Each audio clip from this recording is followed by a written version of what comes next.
But that's frustrating because you saw people from OpenAI who read the paper, who were saying they must have copied us, basically. This is not what it appears to be. They knew the answer. I mean, I hope.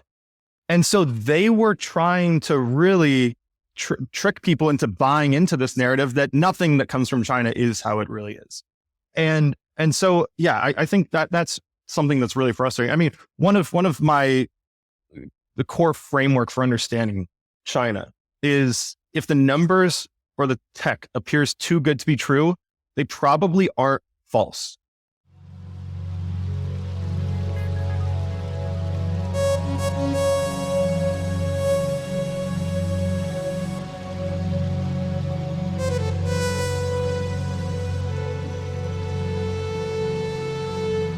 Welcome to Manifold. Today, my guest is Taylor Ogan, the CEO of Snowbull Capital. This is his second time on the show. We'll put a link to the earlier episode in the show notes. We are excited to have him here all the way from Shenzhen, China. Taylor, welcome. Thanks for having me. I'm excited about this one. Yeah, me too. So we were just saying some things have changed since we last spoke. I was in China in the fall since we recorded the first episode, but I didn't get down to Shenzhen. I hope to fix that maybe later this spring. Tell me what the vibe is like where you are. I mean, Shenzhen is such a different place than the rest of China. And maybe to a fault in some ways. When you come to Shenzhen, maybe, you aren't seeing the real China, but you're also not seeing the future the same way. You know, you can go in the suburbs of Beijing and ride some robotaxis around. You can see like one random drone delivery in a suburb of Shanghai, but that's really normal in Shenzhen. And even like the EV landscape, you just see all of the cars, some of the EVs that shouldn't still exist. They're on the roads, they're driving around. When a car is launched, you're guaranteed to see it that week in Shenzhen. So it's just such a different place. And I think actually in a lot of people's understanding of China kind of post-COVID, they're not coming to Shenzhen.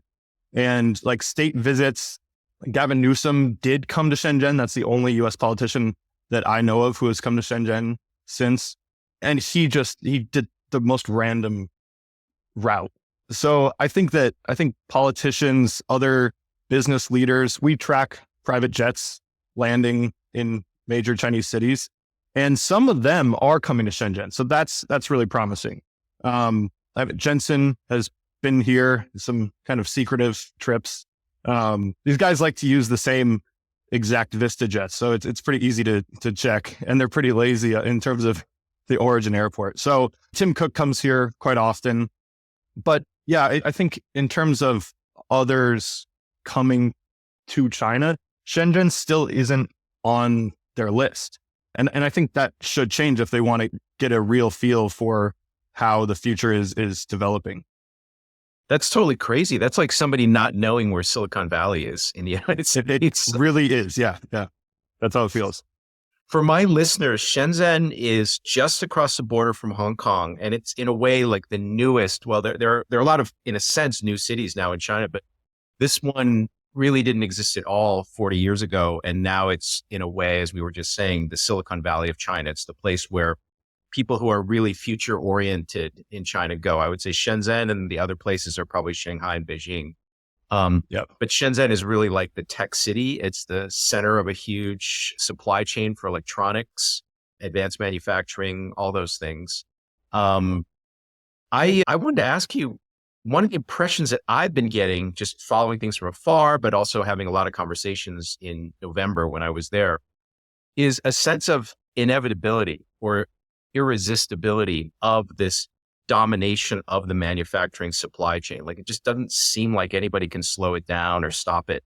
And, I'm guessing that's even more obvious to you in Shenzhen. Any thoughts on that? Yeah, it is. It's a weird feeling. It's a really exciting feeling. I think the turning point was late August, early September, 2023. That's, when Huawei came out with the Mate 60. And that, I like to talk about things in terms of like future technology museums, like what gets an exhibit and a permanent exhibit. And I think that is one of them, at least in the China domination in broader tech. That is the first stop. And that really just, that ignited something in people. And it's very evident.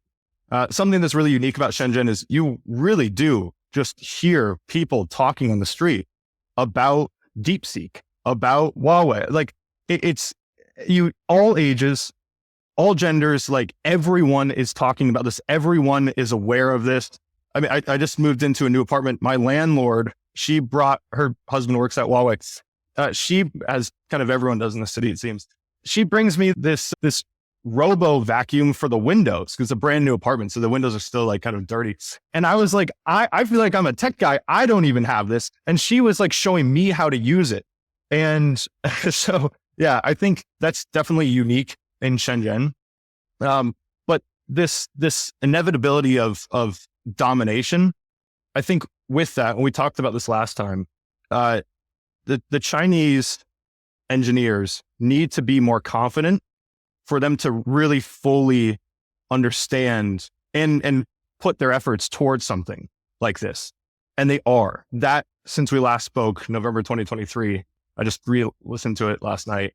And I was like, man, a lot has changed. But that is something that we were talking about, that exact thing. And I thought maybe it would take 5 years to get there, but it has happened. I think DeepSeek, especially right before Chinese New Year, when everyone goes home and, shows what they did to their family that year, the timing of that was largely due to that, which is kind of awesome. When everyone shifted over to Xiaohongshu with the TikTok ban, the founder of Xiaohongshu in his like basically status in WeChat was, this happened like basically on a Friday, was don't talk to me all weekend. I'll be back in on Monday. Like, so it's kind of like this, you've never felt this. The Chinese have never felt this in terms of technology, where they know that when they release this paper and this model, they close their computers and they go home and they know that tomorrow, is going to be crazy. So that kind of confidence is how I would really summarize it. But it's a clear shift. This is great. This is one thing I wanted to focus on, because out here in America and in the West, we talk about a DeepSeek moment. We talk about it mostly in the way it affected NVIDIA's valuation. But I wanted to get the vibes from you for what the DeepSeek moment meant for engineers and investors in China. So that's something I'd love to go deep on today. Just to unpack some stuff for my listeners who, are maybe not as up on what's going on in China as you and I are. You mentioned the Mate 60 Huawei phone launch. And the reason that was big for the Chinese was that the US government really literally tried to kill Huawei, right? They tried to deprive them of the chips they need for their 5G base stations and infrastructure. They tried to deprive them of the chips they need for their cell phones. And their phones were really inching up in quality compared to Apple. They were pretty competitive with Samsung and Apple, and then they got kneecapped because suddenly they couldn't buy chips from Qualcomm anymore. And so the Mate 60 was the first model that came back where it was a domestically made CPU and modem unit, everything for that system on chip for that phone. And it was a world-class phone. So that seems like ages ago, but that was a big moment, right, in China. And now you're talking about a situation where routinely now something that DeepSeek does, for example, is noticed everywhere in the world, right? Everybody in the world, people in Paris are talking about DeepSeek, right? So talk a little bit about, were you surprised? So had you been tracking DeepSeek before the V3 R1? I mean, V3 came first and then R1, but how did it hit you and how did it hit people around? So it's kind of funny how certain technologies, rumors spread in different cities. DeepSeek the team is from Hangzhou, not Shenzhen. It's quite rare. And it's kind of like when this Wukong video game came out, that was kind of another moment where a lot of people were really, really excited. Like, we have the best game out there. and it's Chinese and very heavily Chinese characteristics, but it was made by us. So like these rumors do spread. The DeepSeek thing, I happen to be, it's one of those things that after it all explodes, you go back and you search through your messages to see who was really trying to turn me on to this. And the earliest one I have is April 2023. And it was someone saying it wasn't DeepSeek at the time, but they said it was a screenshot from one of the founders saying benchmarking OpenAI.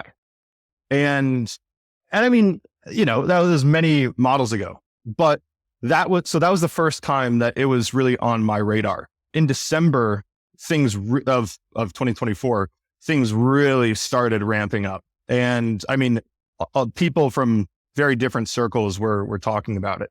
And all that we knew is right before the new year, when everyone goes back to their hometowns, something big is going to happen. And that's kind of all we knew. I mean, we assumed one of the big questions was this going to be available only in Chinese or really good at just Chinese and then not so good in other languages? And I think that actually is pretty important to its explosion, because we talked about this last time, the Chinese still need the West to validate things. And that's unfortunate, but that's the reality. I think that will change. But in terms of culture and fashion and music and technology, still, like, that's why Tesla is still pretty popular, in China. So yeah, that was kind of the question, was how like worldwide will this get? But also a huge part of the rumor was that it's fully open source, and reinforcement learning was definitely stressed in the rumors.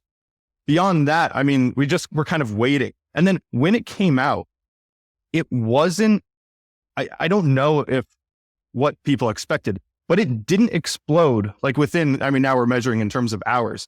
It didn't explode within like the first 12 hours, then 24 hours. And then it was like, but you can use this. They got rid of the login page even. So you could really just type in, DeepSeek and then have it and use it immediately. And so I think it kind of, honestly, I think we had to wait until the West kind of woke up and really fully processed it. And then it was just people, mostly academics, who were saying this thing is amazing. And then that next day, so like day two, was when it just went crazy. But at that time, the DeepSeek employees were, I have a picture from a friend of their office, and it's just the lights are off and the door is locked. There's no one in there. So they knew what they were doing. And that's kind of part of the excitement. Yeah, I guess if there's a movie ever made about China's tech rise, that will be a huge scene. Right. So, for the really geeky people who actually read the DeepSeek papers, we kind of knew they were for real all the way going back to, maybe 2 or 2.5. And then when V3 came out, which was, I can't remember exactly when it was. It must have been over the summer, well before R1 came out. Already, if you read the V3 paper, they hinted at some of the things they did to train V3. They basically admitted they had an advanced reasoning model that they used to do some of the training of V3. But the V3 paper, of course, they didn't release R1. R1 came out months later, but some of us already knew it existed. And so when I was planning my trip to China, I was mainly in Kunming for personal reasons, and then Beijing and Shanghai to really take the temperature of the country. I had been in contact with one of the DeepSeek engineers, a PhD, and he was trying to get me, a pass so I could come visit Hangzhou. I was going to stop in Hangzhou after I gave my university seminars in Shanghai. I was going to go out. It's only like a half hour, 1 hour train ride. I was going to go to Hangzhou and hang out with them. And then somebody there put the kibosh on it because they're like, no, we don't want no outside visitors right now. So that would have been a great Twitter scoop if I had gone there in the run up. Yeah. Star Wars. So look, since I did your podcast last, I don't think I've turned down all podcasts because it's such a different world here that I don't think people really fully understand it. You need a really dedicated podcast. And I think your listeners probably the highest IQ of any podcast. And so I don't really care. I'll say some things that like, it's not, I'm not uncovering some crazy huge thing, but something that I probably wouldn't maybe tweet. And the first thing is that I just heard that the mayor of Hangzhou has to personally approve all meetings with DeepSeek. Now, I don't know if that's post everything, but that could be why. And I also don't know if they're saying that kind of like as hyperbole, but yeah, it's kind of funny when these technologies are ahead of the government, and we're seeing that more and more. In China, you used to never see that. It was always the government knew exactly what was coming. Here's another thing. When Huawei released the Mate 60, right? There was no press release. They just quietly released it. And a friend who's very in the know messaged me on WeChat, I'm in your lobby. And I was like, why are you in the lobby? Like, I have things to do.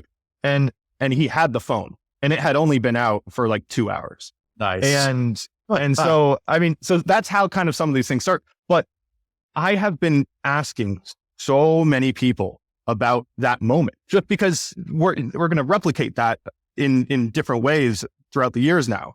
And I wanted to know, did Huawei need approval from the government to do that? Because Gina Raimondo was in China, and her whole thing was her dad, his job was displaced by a Chinese factory. And so it was very personal to her, and the Chinese knew that.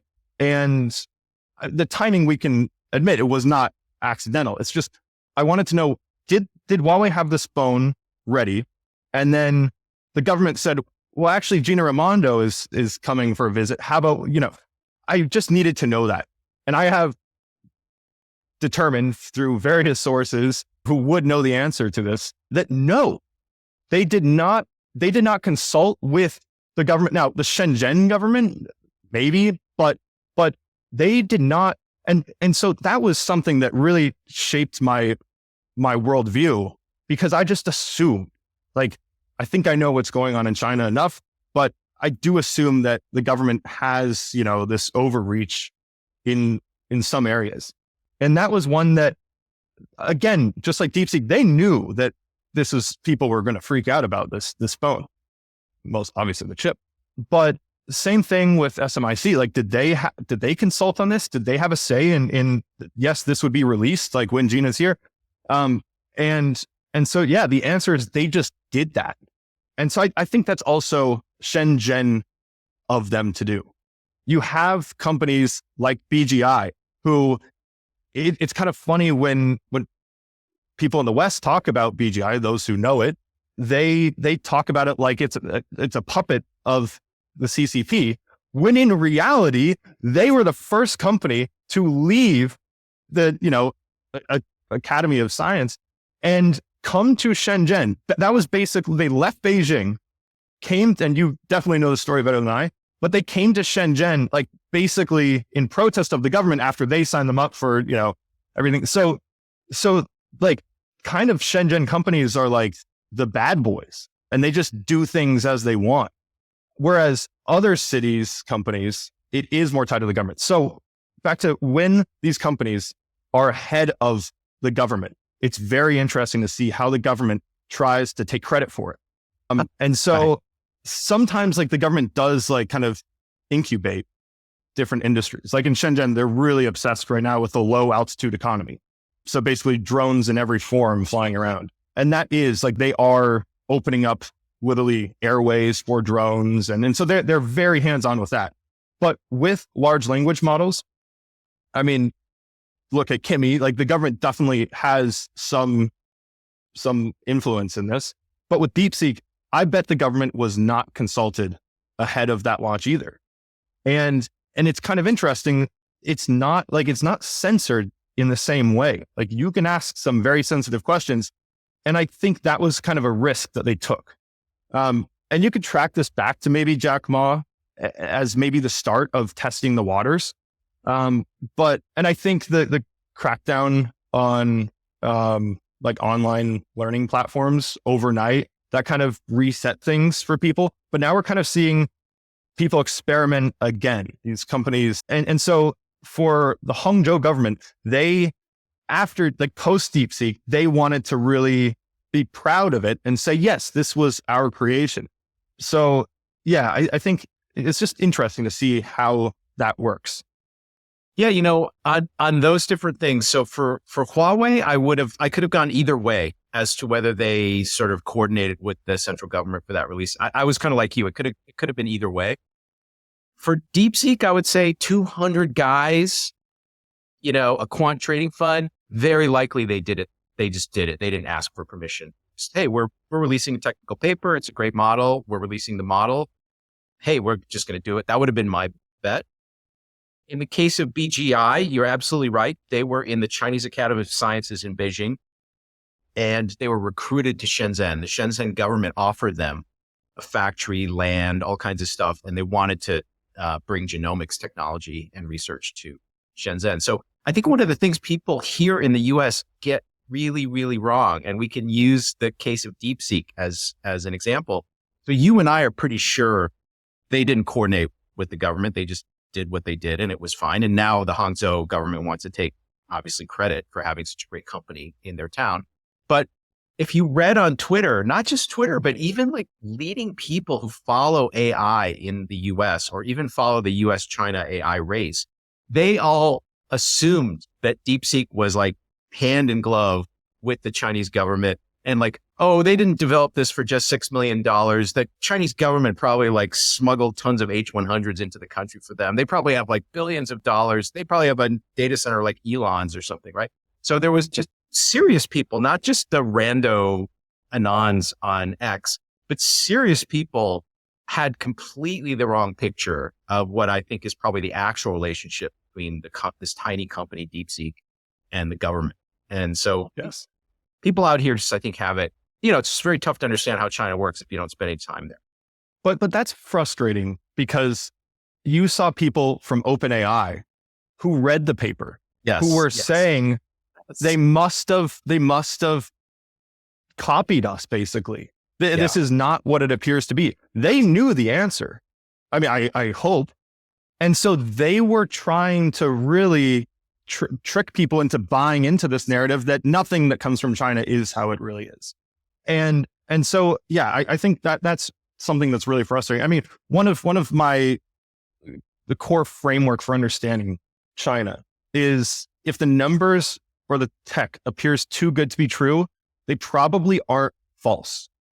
And I'm not saying that everything is true, but if there are so many checks that no one in the West can comprehend. If you have, let's say, an EV that you're selling 100,000 units a quarter, and you consistently are doing that. In the West, they say, well, there's no way that you're doing that profitably, or you're faking the numbers. Once you start talking about the government, you should stop yourself and realize, okay, I'm clearly talking about something that has been successful. And then maybe the government was responsible or had a huge part in this. Maybe they had no part in it, or maybe it's somewhere in between. Oftentimes it's somewhere in between. But the point is that once you get into that conversation, it's kind of game over. Like you're talking about a product that's awesome. So yeah, I think that is kind of the default of people in the West when talking about Chinese technologies. And you need to, if you have that, stop it. I mean, that really is what I encourage people to think, because then you can take the time to actually find more opportunities instead of trying to disprove one specific thing. There's no way that DeepSeek did it for that much. There's no way that, if you were too focused on why LiDAR shouldn't be used in cars, you missed the whole LiDAR weight. I mean, now 40% of new cars, luxury cars sold in China have LiDAR. I just re-listened to it. Last time on here, it was 10%. So that's a monumental wave. One company yesterday just sold their 1 millionth LiDAR unit. Now some cars, it's quite common for cars to have 3 LiDARs on them. So like, while you're trying to disprove that, you missed it all. People did that with EVs they got too obsessed with trying to prove fraud in Nikola and companies like that. And they completely missed the whole EV trend. So yeah, I think that's a first step in trying to really follow the Chinese tech landscape. I think, this is obviously not something you need to know, but for our listeners, I would say the simplest test is very easy. You go on YouTube, like say you heard about some new product in China. It could be like humanoid robots, right?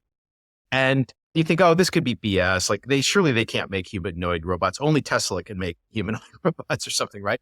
So just go on YouTube and try to find a credible Western expert. Don't trust any of these, shifty Chinese guys. Just look for a credible Western guy and you'll be able to find a Western guy who's actually gone there and tested it or has something to say about it. And it will take you like 10 minutes of searching to find it. And it's just nobody even invests that amount of time before they have some conspiracy theory about how the tech is fake. Or it's all part of a, government project and they don't make any money off of it. So yeah, I think that most of the anti-China people, even the China skeptic people, are just lazy. They're not very intellectually, rigorous. I think we just went through, for me personally, another one of these. It's like for every vertical you can name, we're happening. And so humanoid robots, kept seeing these unitary robots, robot dogs, humanoids. And I'm sort of thinking these things are really good. And I remember people saying online, like, oh, this must be CGI. The robot can't really act, right? It's got to be CGI. So I just did I just followed the algorithm I just gave you. I just started doing some Google searches and there was like a robot competition in Japan where any company can send robots. And I'm like, okay, Japan, you can trust Japan, right? That's above board, right? They're not in the pocket of the CCP or something, right?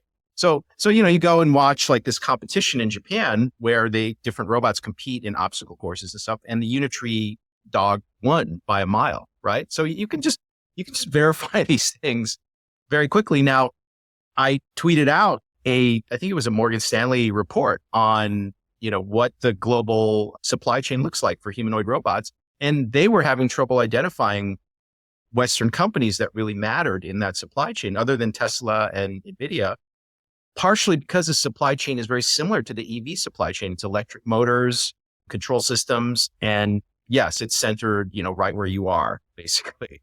So, that's another one where you could easily be fooled into thinking like Boston Dynamics and Tesla are leading the humanoid robot revolution. But no, actually, like everything else, it's centered in China. Yeah. And I mean, that was Adam Jonas. So if Adam Jonas is picking up on it, then it's probably pretty obvious. He's kind of a known Tesla fanatic, and anything that's not Tesla doesn't exist. But yeah, I mean, that definitely is what's happening. I'll drop something else. There will be, I think, a DeepSeek moment in robotics, meaning a company that we don't know their name right now will come out of nowhere.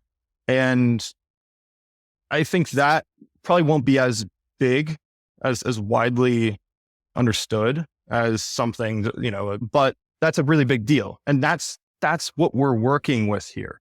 In the US, you would need to have just a constant plane back and forth, bringing parts for you to have a real robotics startup. And so now, I mean, there was just a Shenzhen company that yesterday released a video of its robot doing a front flip, a standing front flip, and no standing on a box and doing a twist front flip like Boston Dynamics. Not that that wasn't impressive, and that has the most impressive gait I've ever seen of a humanoid. Now, maybe we should talk about humanoids right now, because it is something that literally even last time we talked about, it wasn't a huge industry. Now it is. So we've met with all the large humanoid robotics companies, and it's kind of funny. A question that we ask every single time is, why does it need to be bipedal? And this is where I'm curious your take on this. They refer to Tesla and they say, well, Optimus looks like, this. And so in their own slideshows, in their decks, they're showing Optimus. And I'm like, you guys know that that thing is tethered and controlled by someone right behind it. And like, why are you obsessed with this? And they said, because investors are. And so it kind of comes back to this tiny group of people with a lot of money and who frankly aren't that intelligent, especially when it comes to the space, who are saying it needs to be like Tesla. And what's more is once we get past the Tesla part, and by the way, they all agree that they're years ahead of Tesla. So why are you putting it in your deck? The other part is that they say, well, it has to, the people who are buying this, they have to understand that it's easier for them to process if the thing looks like a human, that this is designed to replace a human.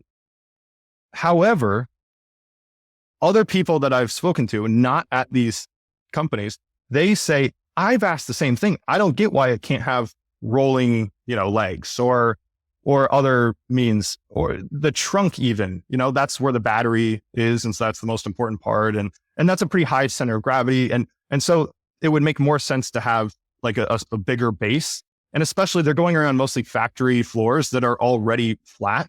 And so really just different arms. And we are now seeing that, but still there's a huge obsession with humanoids. So I would imagine that humanoids, as we think of them, bipedal, will actually not be as big of a thing compared to robots with extensions. And you're already seeing some companies just not putting the head on because pretty useless, except just optically. So yeah, I think it's a very interesting space and it's changing really quickly.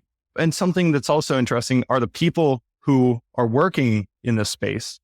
The smartest people in the world, from my point of view, are working, who are born in the 90s, are working for either an AI company at a very high level or a robotics company. And it's funny because they can jump between them. And so some of these people at these leading Chinese robotics companies, I talk to them, they say, growing up, I wanted to work at Huawei or I wanted to work at Alibaba. And now they're working on, basically an extension of their high school, robotics competition team. I don't think a lot of people expected to be in that space, but that is where I think it used to be the autonomous driving space. We're kind of seeing that fade away just because it's more robust and kind of more or less figured out among the companies who have figured it out. So yeah, we're seeing this shift of really smart people. And in 5 years, I don't know if they'll still be working in robotics, but right now they have some of the smartest people in the world. I would agree with that. Now, I think something that's maybe not obvious to an outside observer is that if you actually look under the hood at the architecture of what a language model is doing, the multimodal language models, instead of processing like a chain of tokens, which are like text from a sentence, that chain of tokens could be little chunks of the visual field. And it's the same architecture, the same transformer architecture that's really good at looking at a visual field and saying, oh, there's a TV over there and there's a cat over there and that's a dog. And ultimately, that is what you want to integrate with your robot, because your robot is, instead of like having a crude way of sensing what's in the world, you want it to actually ascribe meaning and map what it sees into that same embedding space, which has all the concepts that we use: cat, tree, fire. And that, so people who are in AI, like large language model AI, are interested in robotics because robotics is the next evolution of how these transformers are going to be used. And in particular, robots are really good because they give you a really good RL environment. So the big breakthrough that DeepSeek made was they realized, if we just give the model well-posed problems, like where there's definitely a right and wrong answer, but it has to think through multiple steps to get there. And we just reinforce, we modify the connections in such a way that it gets really good at these well-posed problems. The real world gives you well-posed problems. Like if someone says, hey, pick up the cup and lift it above your head to the robot, it either does that or it doesn't. Like maybe it smashes the cup or it doesn't get it or it picks the wrong thing up, So it's the real world is a great RL space. And a lot of these AI people realize that. So they realize like once the robot is good enough on the basic mechanical stuff, they have an infinite RL system. And we now know that these models can get really good really fast once you put them in a good RL environment. I'm actually going out to Silicon Valley in a few weeks to hang out with one of the biggest video game companies. And they have internal physics engines for the video games where stuff happens in the game world, but it follows the laws of physics. And we're looking at like that as an RL environment for ultimately training robots, but in that virtual world. But all of this is actually connected under the hood.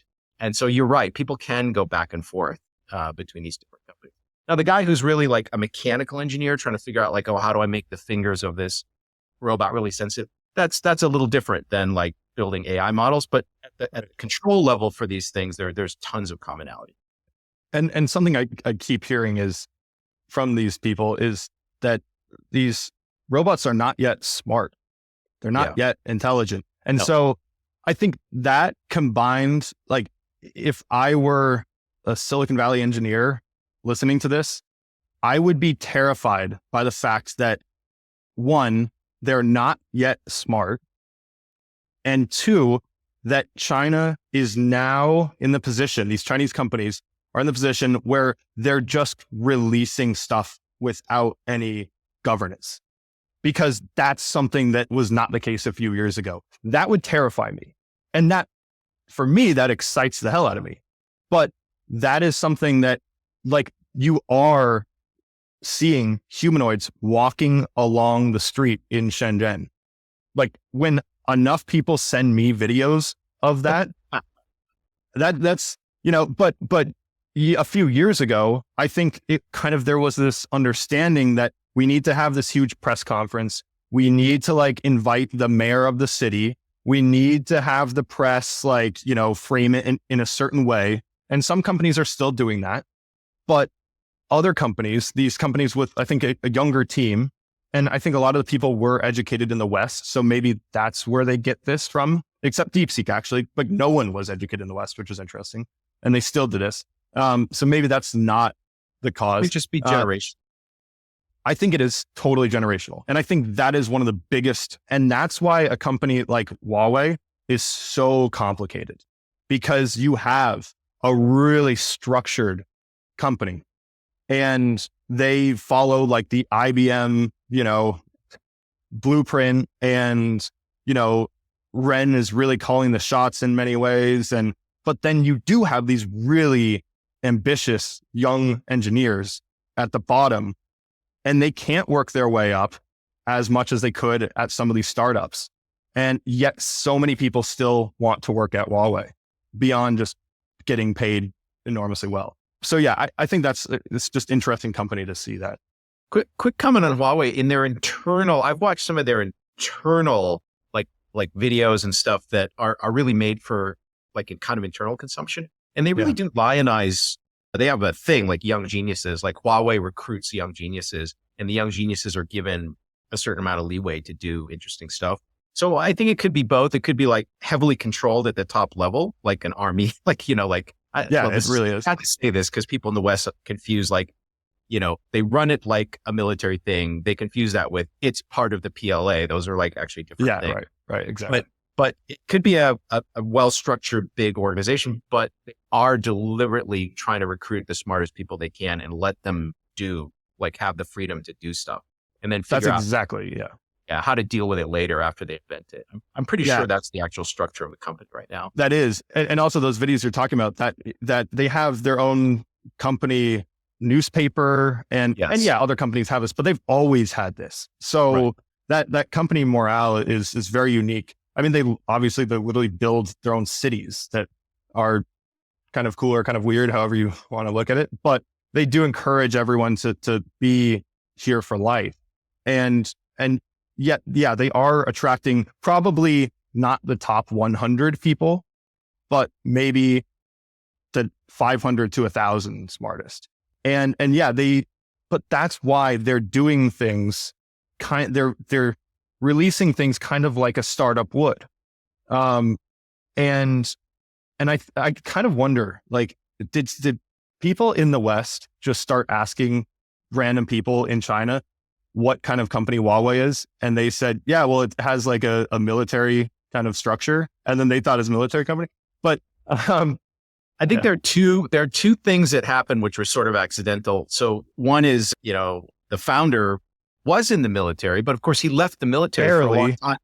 Yeah, and he had been out of the military and been a scrappy entrepreneur for a long time before, he really got anywhere with Huawei. So there's that meme. And the other meme is like, they did have some weird, like, what's the right way to do it? Team building retreats where they actually brought a team to a military trainer boot camp. But I think that was more just like goofy Western, like team building stuff, but they happened to choose a military thing. But that sort of took on a life of its own. So people, and also I guess in the West, they wanted you to think this is part of the PLA and that's why you shouldn't install their networking gear and stuff like this. But I don't think they really are at all like very connected. Yeah. No, not at all. Yeah. One area though, I think where Huawei is getting like really the top people is if you look at the chip war, so the hardware chip war, Huawei is playing a big role. Like obviously you've got SMIC on the front lines. There's a deep collaboration between Huawei and SMIC. And like, I think, for example, if you look in that supply chain, there's so many pieces in that supply chain, including like EDA design software. So the software they actually use to design the chip. Well, I think Huawei, those guys basically just built their own, maybe first pirated, then recreated their own EDA. So if you're a smart, like super ambitious, smart person, and you want to like be at the frontier of the chip, semiconductor industry, Huawei is not a bad place for you to actually go. Right. And they had one of the things that caught my eye about them before the chip ban was they were designing CPUs that were competitive with what Qualcomm could build or what Apple could build. Well, before they were fabbing them at TSMC, that would attract a lot of smart people. It's like, if you want to be on the cutting edge of chip design in China, well, Huawei is not actually a bad place to go. So I think there are areas where like, wow, if that's your interest, Huawei does have a call on literally the best people in that particular vertical. Yes. And I think as we talk about the US adding these companies to entity lists and, blacklisting them, the response from Chinese companies, they like to ask me about it just because they're not talking to Americans that often or ever. But I also like to ask them their personal reaction to it. And it's kind of funny. Recently, we visited BGI's new headquarters, which is awesome. And definitely probably the only Americans who are not in, the scientific community. And I asked them, I said, do you like feel personally attacked or impacted? And also as like, is your corporate culture changed because of this? And they said, most of the people I talked to, they said, no, not really. That's just politics. And I was like, but you guys are like, they're really like, there are more direct companies that I could understand, but you guys are not one. So they didn't feel that way. But then Huawei, as we're talking about kind of a military response, they treat it like it's a war. And I think it would be hard to really figure out how to quantify this. But I think every time Huawei was added to another US government entity list, that sped up their chip development 2x. And I was just talking to someone who worked at Huawei out of college. It was his dream job. And now he actually worked at BYD, which is interesting because BYD was always the stepping stone to Huawei. But he said, and he was someone who would be in the know, he left in early 2023. I said, did you guys have a sense that this phone would be ready by basically mid-year? And he said, no, that was supposed to come out 2025, 2026. So think about how much happened in such a short period of time. But also they are recruiting people who were not working at the company when all of this happened, because this is like kind of China's fighting, warrior. And that attracts a certain type of engineer. And so there are teams at Huawei in two different parts of China that are working around the clock they didn't have to do this. And they are literally cut off from their friends and family just because the work they're doing is so sensitive. And imagine how quickly they're going to accelerate Chinese complete domestic chip development. Are you yeah. Are you going to say that they're working on EUV lithography, or? It's kind of funny. Like the government sometimes they're aware of this, right? When it comes to something this sensitive, there are some press releases that if you read between the lines and you know what to look for, that hint at this. And one of them is in Shenzhen. That's the bigger breakthrough lab. And you can look on Google Earth. There was nothing there, and now there is something there, and there are thousands of people working there. The other one is around Shanghai, and that is more for the next chips in the next phones. So yeah, the bigger lithography breakthroughs are in Shenzhen, but these people, they're basically like, the military, except not at all. Like, and so, yeah, like they can communicate with their families, but they're working their asses off. And that's because they want to. This is not like factory workers. This is like some of the smartest people in the space, and they're all Chinese. The way I would analogize it, if you have a broader picture of the tech competition between US and China, or the West and China, like EUV is really a significant bottleneck. And in one scenario, if they don't get EUV for 10 years, I'll buy some more NVIDIA stock, because a bunch of competitors that were going to come out and compete with NVIDIA suddenly don't have a way to fab their stuff, right? So it is a super important bottleneck. If I were the government, I would be pouring, whether through Huawei or through government labs or a bunch of companies, I would be pouring tons of resources into that. And for the people involved, they would think about it like the Manhattan Project. It's like, well, I'm not joining the army. Yep. This is super important for the development of my country.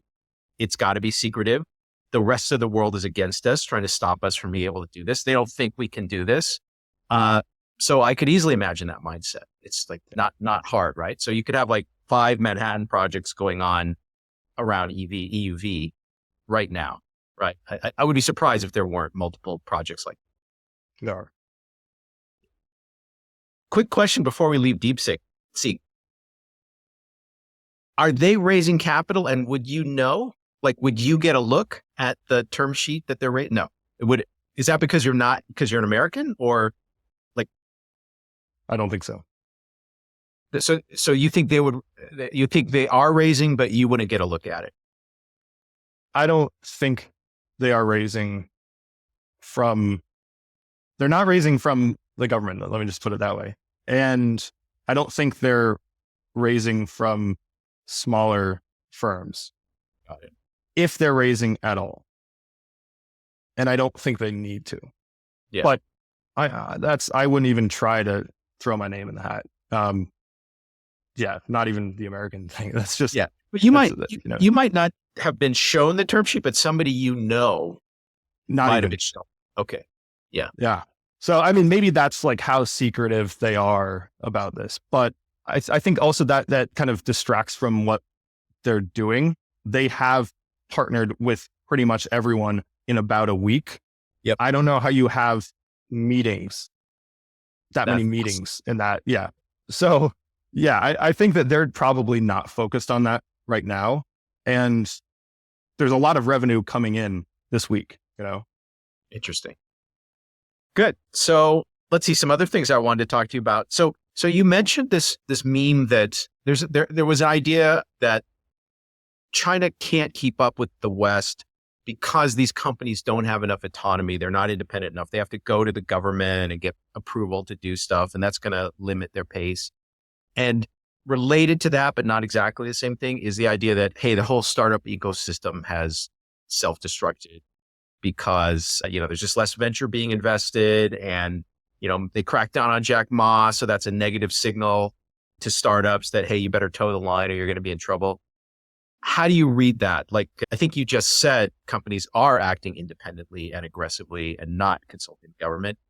What about the general mood as to whether the government favors entrepreneurship and tech companies and stuff like that? it seemed to me when I was in China, it was kind of obvious the government is pro that kind of stuff, but people in the West seem to think otherwise. So what do you think? I definitely VC has dried in China. There's no question about it. But now these huge companies are basically VC funds. And they're not quiet about it. I mean, sometimes they are, but like Alibaba is sometimes likes to be really quiet, and same with Tencent. But you do have VC activity around these big headquarters. I mean, some of these headquarters literally have entire like little cutouts of their campuses for this. They have incubators in different cities, so there is still capital being deployed for sure. The government has their own like VC funds, right? The Shenzhen government is probably the most successful. And so they're also not really shy about that. I think there's a lot of resistance to taking money from these kind of state-sponsored funds, because then I think actually people learn this from ByteDance, and they don't ever want to be accused of this, because I think entrepreneurs in China are now setting their sights beyond China. It used to not be the case. They never saw beyond China. If they wanted to be a car company, they wanted to be the third largest car company in China. They had no aspirations elsewhere, maybe like in other Southeast Asian countries. But now these super young entrepreneurs, they're all born in the 90s or even early 2000s. That's the generation I'm talking about. They set their sights globally. And one of the building blocks to do so is to not have any suspicions of being involved with the government. And I think the government knows that as well. And they're also cautious about that. So it's a different space right now, but it's still exciting. And I think you have the smartest people in China returning to China in droves that you've never seen before. They're not leaving. And I think DeepSeek, that team really is, if you look at their backgrounds, like literally every single one of them, I believe, at least the core 50, as they say, they're all educated in China. And now, Nature's rankings have 8 of the top 10, top universities. And so I think this also is coupled with the obsession with R&D. That is something that has stemmed from the government just in terms of rhetoric, but there is such an obsession with R&D in China right now. And that's driving the youth. It's inspiring everyone. And so now if you want to build a car, for example, like let's say Xiaomi, right? Which deserves its own section in my opinion. They had competing teams to build the whole car. And I mean, Apple kind of does this, right? But Apple sends 15 of their American engineers to Huaqiangbei in Shenzhen for a week, and they see what they come up with. This is different. This is, they have marketing teams, they have designers within this, and then they come out with this, clay model and also the innards of it. And they present it to Lei Jun and other board members and such. And they approve the winning team. The winning team then is assigned with that project, and the other competing teams either go on to do something else or work under that new team. And so there is actually upward mobility for young people, and Huawei is doing this as well. So if you want even to be a designer, like BYD has more auto designers than the rest of the industry has auto designers. They just have so many. In the last 2-3 years, they've just recruited them all. Even in Pasadena, like they have there are actually quite a few people working. So if you want to be a really top designer or the lead designer of a project, you can throw your name in the hat, your design in, and if it's chosen and you can kind of defend it, you are one of the leads on that. And so that's something that structure of these companies was so regimented before, in China especially. And now I think companies just have learned from each other. That's no longer the case. And so that's why we're seeing a lot of exciting activity in across all industries. Like that's the only way really to describe this across the board. Because if you just saw it in one space, that wouldn't really satisfy. So that's been a huge corporate shift, cultural. So I think you're saying that, okay, number one, there is just a big interest in R&D in China, not just in the private sector, but also the public sector and what kids aspire to. I would actually analogize that to the Sputnik era, which you're too young to remember. But when I looked at the textbooks and the various things that I was studying from in the 70s, when I grew up in the 80s, I could see that they dated from the Sputnik era. So there was a huge revolution, upending of the US education system in response to Sputnik. Like we just suddenly decided we got to produce a lot more engineers and scientists, and the curriculum in high school is going to change. And, we're going to have like rocketry clubs and stuff. So something I think similar to that is happening in China. Now, I think you're also saying within the big companies, established companies, they're creating situations where there's competition and creativity within the company. So there's that mechanism. But I'm still a little concerned, like if a startup coming out of Tsinghua or whatever, it's a Zhejiang University, can't get like a $5 million seed round or $10 million seed round to do something which is like totally out of the box. Eventually there's a problem, right? Because you still want to have that part of the ecosystem. I think what I'm hearing you say and what's been reported is that part of the VC ecosystem is somewhat depressed right now. Yes, right? yes. I did meet with a very big venture investor in Beijing when I was there. And he said his ecosystem is still healthy, but in general, like the total amount of capital being deployed is less. And he even told me his Western LPs, he has a few really true blue diehard LP, big, pensions or university endowments that are still willing to put money to work in China. But a lot of them are just like, China uninvestable, risk off China or whatever it is. But yeah, so I think it's still a challenging time for that specific thing, even if there are other sources of innovation in the economy. Yes, but that's definitely true. What happens when that changes? When you have the smartest people in the world in huge concentrations that are given the cash to do that, to really think outside of the box. The other part of this, though, is maybe it's coincidental, but there's still these kind of free spirit entrepreneurs are not common yet. I think they're in university right now, probably in high school. People talk about where is the next Steve Jobs? Like, right, is he alive or she alive? And I definitely am biased in whom I'm asking, but they think that they're probably a middle schooler or a high schooler in Shenzhen public school. And by the way, these Shenzhen public schools are nuts. They have their own laboratories. They also do like Huawei will sponsor like their computer lab, and it's like nothing you've ever seen. So they're very fortunate. And there is a huge discrepancy between tier ones and everything else in China. But let's just talk about what is happening instead of, is it happening in every single school? Yeah. Even if it's only the tier ones, it's like 100 million people. Yeah. Right. 200 million people living in those cities, right? So it's like a nation of people, right? Exactly. So, and just the way they're wired, once they are able to kind of release their creativity, I think there's going to be a reckoning. I don't see how there won't be. And I think that, it is part of how they're wired, and that is changing. I think the schools are still probably encouraging them to be more conventional, but there are risk takers. And you can see this also like in just fashion. I don't follow fashion at all, but I have heard that this is happening where it's so unconventional. And this is something that maybe some crazy designer out of Brooklyn or London or Paris may do. But now this is like a 25-year-old Chinese girl who didn't go to college.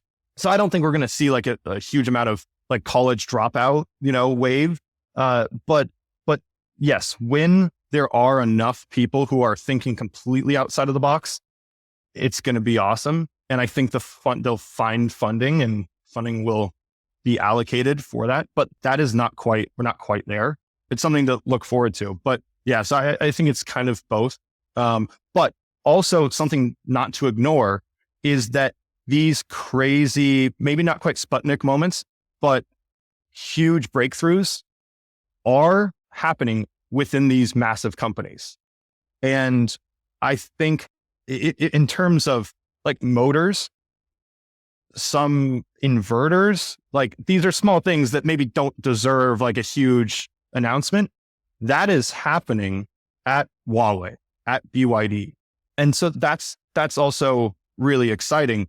There, we could see DeepSeek moments in terms of just surprising everyone from these massive companies, but we also could see them from completely unknown companies that were started next month.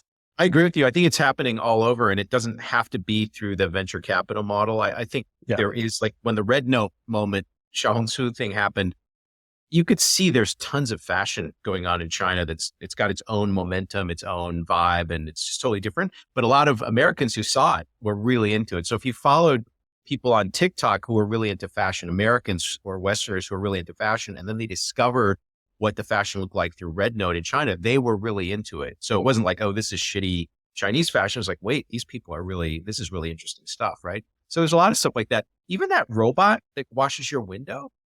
I remember during the TikTok Xiaohongshu moment, there were some of the American TikTokers who were like, I was watching this woman on Red Note and I saw this thing on her window washing. And I was like, this lady lives in the future, because I've never seen anything like that.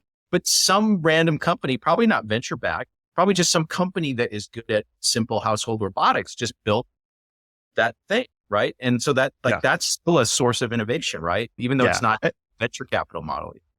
And I think sometimes these little innovations are born just naturally, it seems. And because you have such an advanced supply chain and manufacturing capability, you can just realize these things. Like I can't explain how easy it is to just make a custom chair for my balcony. Like it's even, on the simplest levels, but it's also exciting, as you say, fashion. Yeah. I've heard of that happening. I just went skiing in Shenzhen for the second time, in this tiny village that actually is the birthplace of skiing. A lot of people think that was in Europe, but, there's evidence that it was actually in China. And I grew up in Colorado, so I've skied, world-class resorts and mountains. The skiing, now this resort in China is only 3 years old. It is, it's more snow than I've ever seen. It has more terrain. This is just phase one. The next phases, it will be the largest ski resort by far if they build it out. And yeah, it's hard to get to, but last year when I booked this, I knew nothing about it. I couldn't research it in any way really, except just where is it on a map. The hotel was still in trial operations, so they didn't have websites. And I get there and it's like a paradise, and there aren't that many people, but there are enough. And I was shocked that the Chinese it's like 90% snowboarders, but they're incredible. And I asked them, where'd you learn how to snowboard? And they said indoor, a lot of them like in Guangzhou. And so then you see they just have Xiaomi walkie-talkies on their helmets, and they're messaging each other when they don't have cell service through, their Huawei's, which apparently T-Mobile is coming out with something that has existed in China for years. Yeah. And they don't even have low Earth orbit yet. So then in just 1 year, I've seen first of all, the Chinese now own all of the brands that are classics. A lot of people don't know. It's mostly Anta, Amer Sports. But the smallest little innovations, they're just being born naturally. The little gadgets they have on their helmets, the ways that they don't have their goggles fog up. I mean, the ways that their boots snap in. It's incredible to see this in every different element. Now, all of these malls they have these AI fire extinguishers, and that just like happened. There wasn't like a huge, there weren't Morgan Stanley papers about the future of fire extinguishers, but so this stuff just in every aspect of life, you can see it changing. And so that is something that is hard to explain, but that's setting China so much further ahead of the West. Yeah, I'm totally with you. It's so far from, there's this stereotype that we've been talking about that, oh, this is a centrally planned economy, or it's going to be growth is going to be suppressed, or innovation is going to be suppressed because it's an authoritarian state. But actually, when you go there, it's like relentless competition in the marketplace. Lots of people who have their own factory, they can still build little things. They can injection mold stuff. They know how to put electronics together with a little AI brain. They can do all that. And there's just relentless competition for everything. Even like the way like the zipper or the Velcro, like on a jacket is done. It's like done in some city where all they do is make jackets, right? Like down jackets or something. And they come up with some little better way to fasten, your collar or something. I noticed that stuff. It's so opposite of what the picture that people here have of it. It's actually, I would say, like the most relentlessly competitive and innovative economy. Yeah. And that's exactly what I was saying earlier. It makes my job a lot easier. Not that, my due diligence cycle is shortened because of this, but it's impacted by it. When these products are big enough, there are so many checks and balances throughout the supply chain, their competitors. The Chinese are the first to try to disprove something. They're the first to say that, BYD's newest Yangwang can't actually go through water. That's just like a hoax. But then when you don't hear that about enough things, then okay, that's legit. And then the only question is like, does it overheat? Or, what's the cyclability of this, crazy battery that they just released? But that's the new reality. And so I think still people in the West will just continuously just say that there's no way that, X, Y, and Z exists. And if it does, it probably doesn't work. And I've bought things from China that don't work in the past, So that's why, like, even these Sheen moments and all of these little tastes that people in the West get of China, I think maybe that will compound enough where they realize the person that I bought, 10, pairs of pants custom made from China can actually do way more. And I just looked at their website, on AliExpress, and I didn't realize that I could have like my whole wardrobe built out. Maybe that's a bad example, but I think they are turning on to that. And it's kind of grassroots even. Sometimes it's farmers. Someone was just telling me that their favorite thing is to watch farmers on TikTok in the West with DJI agriculture drones. Yes. And they're obsessed with them and they know all about them. And they're even pronouncing some of the Chinese names like correctly. And some of them have even come to Shenzhen to tour their factory. I'm really optimistic about this kind of grassroots movement, especially the younger generation. I think they're more open to it and they see the older generations as out of touch, but we're getting there, but we're not even close to being there. Yeah, I would agree. I think that awareness is increasing in that Xiao Hongsu moment. It was just a moment because now people went back to using TikTok. I don't know what's going to happen at the end of 90 days, but that was a kind of like microcosm of what could happen. If Americans suddenly got VR and they could wander around Shenzhen, they would realize, oh my God, there's all this innovation there that I didn't know about. But I think that'll gradually happen. One question I have, which is directly relevant to your business, is are we seeing a change in perception that China is now investable? Like, when are we going to see? Because we just did see a run up. Maybe that was all due to domestic investing, but because of all these tech leaders who met with Xi, what was it, 1 or 2 weeks ago, suddenly there was a run up in the market in some of these valuations.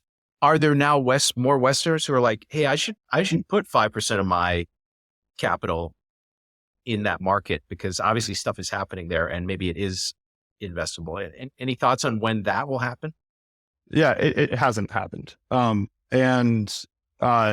mean, there are also Chinese who are, not in the investment space, but are connected enough and highly intelligent, who are also still wondering, is China investable?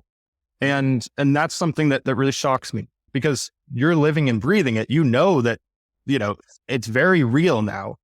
But I think we see right now with the Hong Kong Stock Connect, there is still in the last month a lot of southbound volume. So those are still mainland Chinese investing in the Hong Kong, version of the stock. So some of these dual listed companies, there is more movement. Definitely the Hong Kong listed H shares, those are gaining traction, but the A share market is really what's still so untapped. And even throughout this month, it kind of remains untapped largely. There will be a shift into it. I don't know what it will take, but these companies are hugely undervalued. And they don't know what they can accomplish when their stock prices do increase significantly. They can have a lot more capital to play around with and really build out things. So you can see it in like the Alibabas that are well known by Wall Street. That's where a lot of volume is moving the last few weeks. But that doesn't really satisfy me. It's kind of just a blip. I think some hedge funds definitely have moved back into some of the bigger Chinese names, but that's not what we're talking about. We're talking about like your friends who just invest on the side when they start, they have 20% of their portfolio in Chinese companies. That's what we need to get towards. And we're not, I think we're moving in the right direction, but again, that also has to happen in China. And I think now with the housing crisis and, the Chinese are awesome savers, they are wondering what they should do with all of these savings if they can't just buy 5 homes. So will that be directed, towards stocks? I think so, but we still have to wait. But that's not to say that people really are following what's going on. And they are realizing that people in the West are using, 4 of the 5 top downloaded apps in the US are Chinese. Like that's pretty self-validating for them. And then they can go and say, well, now I can use them as well. It's a weird cycle, but it is happening. So I think we're making progress. Do you think we're not there? Do you think the property bubble has hit bottom there? No, but it differs by cities and, residential versus commercial, but it's near the bottom and people don't seem to be as concerned by it, but they also feel burned. That's for sure. But I think it's not nearly as much of a concern. 5 years ago, the average Chinese person didn't have as much to look forward to, regardless of class. And now they have at least a lot to look forward to. They are seeing their cities improving in front of their eyes. They're still building like crazy. I'm looking out my window and it's only construction basically still. So I mean, last time we spoke, this floor didn't exist, and that was only like less than a year and a half ago. So everyone is seeing this happening, and they're even the smallest things like, wow, China's now doing really well in the Olympics. I think like everything is directionally up and to the right in China overall. So instead of like focusing on these little things, everyone realizes that they're on the right track now. And that wasn't the case 5 years ago, I don't think.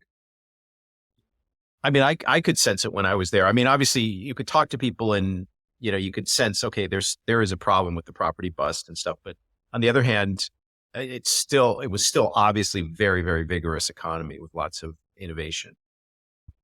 I wanted to ask you about, you were talking about Alibaba, and I've been kind of tracking them, thinking about whether I should buy some. And I guess they just explicitly embraced the AGI, but the market reacted negatively. Are you following that kind of stuff? Yeah. So it's kind of funny because when you talk to Silicon Valley guys, one of the things that especially the ones who are really AGI focused, one of the things they cling to is like, well, Xi Jinping doesn't get AGI. And yeah, these Chinese companies, there are some good AI companies in China, but they don't really get AGI either. They're not racing toward AGI. And so that's what's going to win it for us. But it's kind of weird to now have Alibaba come out and say, hey, we are an AGI company and we're going to put $50 billion in infrastructure in the coming years. But then the market didn't receive it well. So I'm curious, how do you interpret that? How the market interprets specifically Alibaba, especially these days, is incredibly confusing. I think a lot of people did not know that Jack Ma was, let out of his cage basically when they thought he was put in it. We track his jet, and he is so involved still in many Alibaba things, but also in his own projects like farming and wine and things like that many billionaires are. But he has been in the last year flying to China constantly. And I think him being in the front row, especially, that was a signal. We talk about signals all the time with the government, and sometimes it's not a signal. Sometimes it really is a signal. And that was kind of both. I mean, they were just a relevant party to the party, I guess. And he was their representative. And the fact that he still is their representative is, I think, shocking to a lot of investors. So I think they are still focused on that. I think also them calling themselves an AGI company while Jack Ma is now back in the spotlight, maybe it has to do with Jack Ma. So I think they're also, it's a recruiting tactic. If you aren't saying that you are in the most cutting edge forms of AI, then you're not going to recruit the top people. And there's been some flight from Alibaba. So yeah, I think it's a bit complicated. I think, but what's more complicated is the stock price. Not to say that it's too volatile. It's just these 5-day reactions or announcements on a Friday China time, and the US has a trading day to make sense of it. But then that wasn't taken the same way on Monday morning, China open. That's where some things can be complicated. But if we look month by month, there's excitement in these types of statements from these big companies. We just saw the same thing, very similar thing with BYD and finally getting into, level 2 ADAS and level 3. And yeah, so I think these big companies have huge announcements and directional shifts.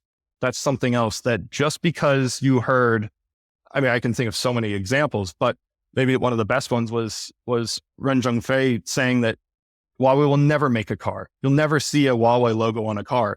And they're basically, one of the leading car partners. And yeah, technically there still isn't a Huawei on the outside of the cars. Actually, the new M9 does. So, but they can change. And so these founders are all born within the same few years. They all come from, a very specific generation in China. And they think they know where they want to take their company, but they're also open to this new generational mix up. And it's exciting because I didn't expect it to be such a fluid shift as it appears to be. And yeah, the same thing are happening within Western companies, but the fact that they're happening in Chinese companies is really interesting. It's so funny because here it's the Mag 7, and you could even argue there's a Mag 7 AI bubble, depending on how you view it. And then here I am tracking all the quality of all the Chinese LLM models, right? So, ByteDance has a world-class model. Alibaba has a world-class model. Tencent has one, DeepSeek. So there's actually quite a few, and they're getting no credit for it. Right. Whereas the US companies are getting tons of credit for their AI activities. And so part of me, when I saw Alibaba say that, was just them figuring out well, maybe the capital markets will give us a big valuation boost if we just mimic what Microsoft and Google and these other guys are doing. And actually our models are about as good, but it backfired on them. They lost down 10% or something. Right. So crazy. But it's why didn't they just do that when everyone else was doing that? And I don't know, but those kinds of things, I think are like, did anything change in their actual internal corporate strategy? No.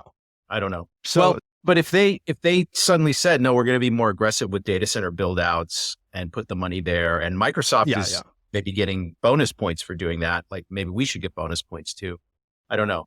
But here's a funny thing. When DeepSeek, when R1 came out, I think on this, it might have been the same day Kimi launched the Moonshot, which is the company that makes the Kimi model. They launched their reasoning model, which on the benchmarks is just as good as R1. I've tested, you and I were just talking about Kimi before we started recording. I've used it a lot. It's really quite good. So I think people in the US, like, first of all, like they didn't think there were any good models in China.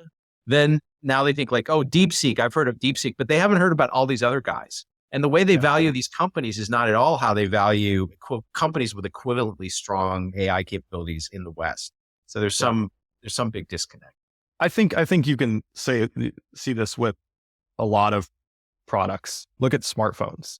Like if you gave, a high schooler 10 phones and, probably 6 of them would be Chinese companies, they would probably rank the top 5 phones, the Chinese phones, if they weren't, in this Apple ecosystem. And I mean, I have Huawei's newest phone, and I can't believe that I use Apple and I still have my iPhone, but like the Chinese though still will like reference Western rankings that don't include any Chinese phones in them because the reviewers can't get their hands on them. So I think like how these benchmarks are really interesting because you can't really ignore them, and you can test it yourself, but plenty of others have tested it and here are the results, and it's constantly updating. I think that's changing, especially like if the Chinese want to make something that any kind of product, whether it's software or hardware, that they want to have global recognition for, they kind of have to make it global. And so like Xiaomi taking their car to, Nürburgring, that's a good example of that. But then, BYD taking their, supercar to a Chinese equivalent track is not the same, and it's still, they don't even have a Chinese name for the car. Like, and that's fine. That's their strategy for now. But there are companies that are trying to come out swinging globally, and others are kind of doing it, a different strategy. But we're seeing both, and at least we're seeing both because that never really was the case. Yeah, I mean, arguably, if DeepSeek if they weren't open sourcing their models, people here could just continue sleeping on them because Kimi is not open source, but it's freely available. You can use it, but you can't customize it for your own needs. Yeah, and even making it convenient in English, like that is a big aspect of this. Right. And I think BGI actually just released a model. And it was really complicated. Like I had my whole genome sequenced by them a few months ago. And maybe we can talk off camera about that. But, super exciting thing that, under $1,000 is crazy. But now you can upload that to their large language model. But the onboarding was quite complicated. So even though like I have all the reason to find my, file and upload it, it's, some of these are too complicated. So, and Kimi used to be pretty complicated. That's the other thing. In China, it wasn't, but in the West, it was. So if you can easily download it from the App Store and the English is not broken English, I think that's also a huge difference. And you also see the intent of these, at least in the large language model space. Are they trying to make this really global, or is this not that big of a deal? And model to model, it changes. Like iFlyTech, it's also like one of the leading AI companies. Sometimes it's like, but you're so excited in your Chinese publications, but you don't even have anything in English on this. So maybe this is just a mid-cycle model. But I think that's why DeepSeek was just so enormous, because they just did everything at once. Under the radar, the Qwen models from Alibaba are extremely good, and they have very small models that can run on edge devices like phones. those are extremely good. And I think what's going to happen, because now there's a deal between Apple and Alibaba, in the China market, they're going to be using these small coin models running natively on the phone. And if they realize that works well, that's going to come back to the rest of the world. So possibly it'll be coin models running on iPhones all over the world in a few years. Very interesting development. That would be interesting. Yeah. So, okay, we've been on for 90 minutes. I think I should probably let you go. It's been fantastic. We're going to have to do it again. Yeah, definitely. Wish you all the best. And I'll probably be in your neck of the woods, maybe April, May, something like that. So I'll definitely look you up. Okay, perfect. Yeah, a good time to be here.